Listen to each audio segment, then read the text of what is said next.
Episode 2 Digital Love Cringe. Hello, loves.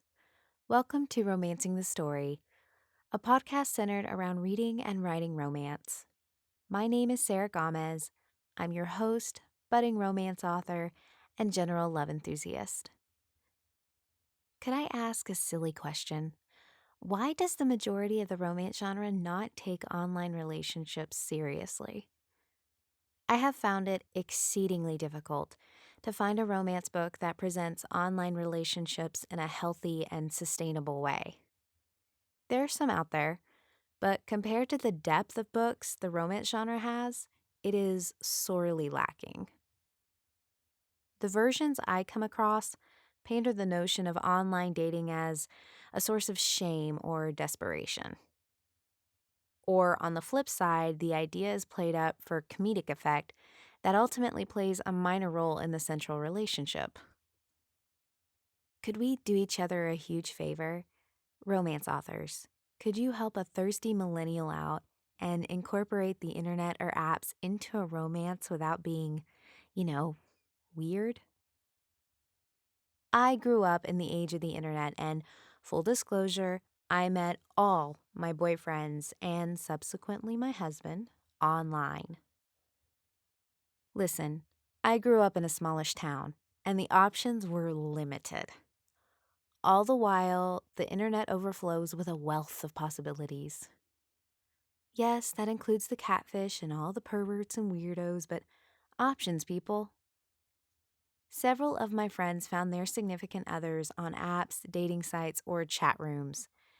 It is becoming increasingly more common for people to meet and connect through the wonders of the internet. Don't get me wrong, I'm not knocking books where lovers meet at work, school, or face to face. That is completely romantic in its own right and sets the tone of the relationship from the jump. But online relationships can also be a catalyst for long-term relationships. Here's some thoughts. According to a Nielsen Insight study published in 2015, 70% of romance readers discover the genre between the ages of 11 and 18, yet most romance readers tend to be older. The average age range is from 30 and 54 years old. Every year, we're seeing readers shift towards a generation who grew up online and do not feel the stigma of making friends or kissy faces with virtual strangers. While romance content seems to be catching up with the times for a wider range of representation, the digital space still remains a mystifying anomaly. As a romance reader that skews younger, I feel ostracized when the topic of online dating is approached and the natural instinct of characters in a book is discussed. I tend to get secondhand shame. A little background. I'm not super sensitive. I don't mind if a protagonist makes one reference about the horrors of internet philandering or makes a casual dig about catfishes. I get over it. But it's when the book decides to have characters pile on the incessant criticism of dating someone through an app or online that makes me feel like the author is coming for me in my relationship. I know personal bias seeps through the works of writers occasionally, and it should be easy enough to ignore, especially if it's all in good fun or lighthearted teasing. But I've found an alarming amount of internet dating hate in contemporary romance. I assume it's because some writers are wary and aren't very well acquainted with the world of online dating, but the problem becomes an easy punching bag that makes readers like me disengage with the material and ultimately not finish reading. I hear the criticisms of sexting and cybering loud and clear.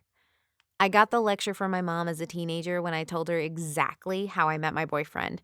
In a public space, no less, so no blood was shed. Romance writing doesn't have to name drop every single social media site in existence. Reading about a MySpace relationship in any capacity today does not age well. But with so much of our lives played out on the internet, I would love to see more romance ground in technology. Setting a romance in the digital realm has its perks. I mean, do you remember You've Got Mail? balance and adorability can be achieved. There are pros and cons to online interludes just as any other dating venture. There's a big world out there full of variety, and the internet streamlines traits for a potential lover to searchable tags. Dark, tall, and handsome? We got a list of guys right here that are tagged as such. Yes, people use apps to play the field, and without the benefit of body language or voice inflection, it's hard to determine if flirting has the intended effect. The limitation of text-based exchanges or in-person contact can make it hard to read the room. Naturally, there are catfishes to watch out for, but those can be easily filtered out as long as red flags are heeded. The merits of an online relationship is more layered than people give it credit for and can lead to a long-term commitment. Plus, given the current environment, it only makes sense two lonely souls would become quarantine friends with benefits via some online vehicle. You are welcome for the plot bunny. Two examples I can steer you towards make valid arguments for internet connections. Lucky Suit by Lauren Blakely has characters that bonded over the internet before meeting in real life, and the matchmaking might have been the product of a slick sidekick grandma. It's super short and sweet. Overall, a great introductory to love filtered through a digital lens. The other one, or rather other four, that really caught my attention is a series called Cyberlove by Megan Erickson and Santino Hassel. Incredibly straightforward and honest, the books encapsulate the dilemma many isolated or busy browser-focused people face with their love lives. How can I get me some booty? Or an HEA, whichever comes first. It's a true snapshot of the current generation of dating, socializing, and meeting online. Lots of options, little substance. But when you find that right connection, it's ride or die. The Cyberlove series even takes it a bit further for bonus points and puts protagonists in internet-related jobs as content creators on different platforms. A legitimate income that has global reach and continues growing with younger generations. Content creators and social media stars are a whole nother conversation. But where online dating is a hot topic, I see little to no conversations about influencers or their platforms in the romance genre. Social media is a huge industry that understands and impacts the younger audience, and as they rightfully should, the young adult genre has taken the lead on portraying it in novels. The world continues pushing innovative technologies that keep us connected remotely, and millions scour the deep recesses of the interweb, desperate to find a kindred spirit. There's a lot of ground to cover there, but I believe as our world continues to evolve with technology, we have the opportunity to write about romance online in an authentic and truthful way. How about it, loves?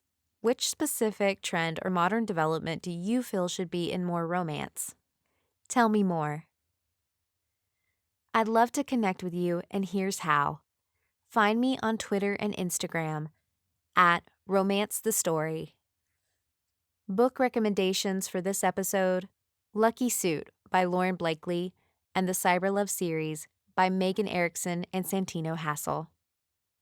References for this episode can be found in the show notes.